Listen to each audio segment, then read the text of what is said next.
Hello বন্ধুরা, আজ আমি তোমাদের সাথে কোচবিহারের গোসানিবাড়ি কামতেশ্বরী মন্দিরের কিছু ভিডিও শেয়ার করব। তো এটা হলো কামতেশ্বরী মন্দিরের ভিডিও। তো তোমরা পুরো ভিডিওটা স্কিপ না করে দেখতে থাকো, আশা করি তোমাদের ভালো লাগবে।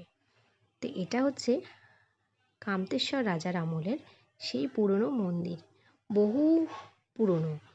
তো এই পুরনো মন্দিরের উপর দিয়েই আমরা যাতায়াত করি। তো অনেক দিন ধরে এই মন্দিরে যাব ভাবছি। তো সেই দিন ছিল আমার ভাস্তার জন্মদিন। তো সেই জন্মদিন উপলক্ষেই আমরা এই মন্দিরে মায়ের পুজো দিতে গিয়েছিলাম। এখানে মা কালীর পুজো হয়, তো সেই পুজো দিতেই আমরা গিয়েছিলাম। তো পুজো টুজো দেওয়ার পরে তো আমি যতটুকু পেরেছি তোমাদের সাথে পুরো ভিডিওটা শেয়ার করার চেষ্টা করছি। তো তার আগে বন্ধুরা, তোমরা যারা যারা এখনও আমার চ্যানেলটিতে ঘুরে আসোনি, তাদের কাছে অনুরোধ রইল আমার চ্যানেলটিতে তোমরা একবার ঘুরে এসো। এবং এখনও আমার চ্যানেলটিকে যারা সাবস্ক্রাইব করোনি, তারা অবশ্যই আমাকে সাবস্ক্রাইব করে দিও আমার চ্যানেলটাকে, এবং আমার পাশে থেকো। তো দেখো, এখানে পুজো দেওয়ার পর সবার আমাদের ফটো সেশন চলছে। তো মন্দিরটা ভীষণ সুন্দর।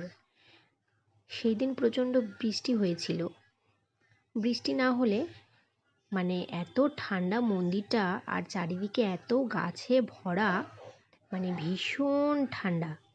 তো সেখানে গেলে একদম প্রাণ জুড়িয়ে যায়। মন্দিরটার চারিদিকে এত সৌন্দর্য দেখে সত্যি খুবই ভালো লাগে।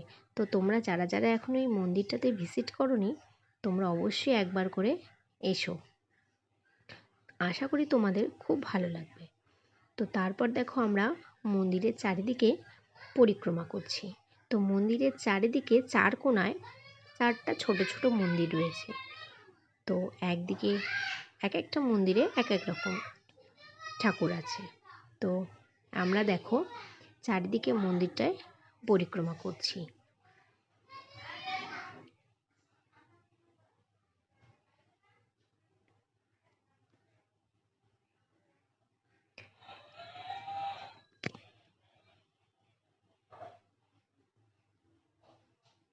তো দেখো, প্রথমে এই যে ছোট্ট চারিদিকে মন্দিরের মধ্যে এই মন্দিরটাতে ছিল শিবের মন্দির। এখানে শিব ঠাকুর রয়েছে। তো আমরা এখানে ভোলেনাথের দর্শন করে আবার চারিদিকে ঘোরা শুরু করেছিলাম। তো সত্যি মন্দিরটা ভীষণ ভালো। চারিদিকে জল জমে গিয়েছিল, তবুও আমরা জলের উপর দিয়ে হেঁটে হেঁটে ভিডিও করেছি।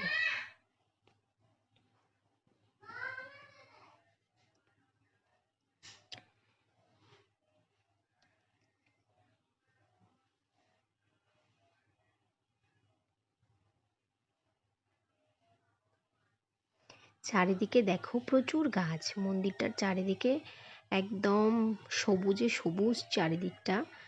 তো এটা সেই রাজ আমলের মন্দির। মন্দিরটা ভীষণ শীতল একদম। তো সেদিন বেশ ঠান্ডাই ছিল, আমরা যেদিন গিয়েছিলাম বৃষ্টি।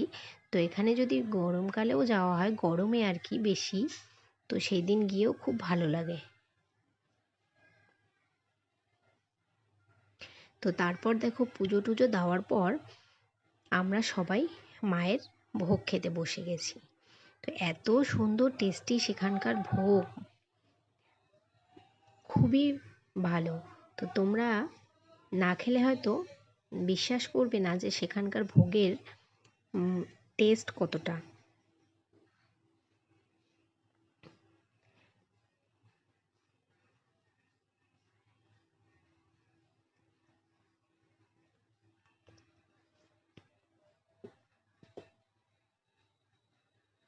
তো বন্ধুরা, আজকের ভিডিওটা আমার এই পর্যন্তই। টাটা।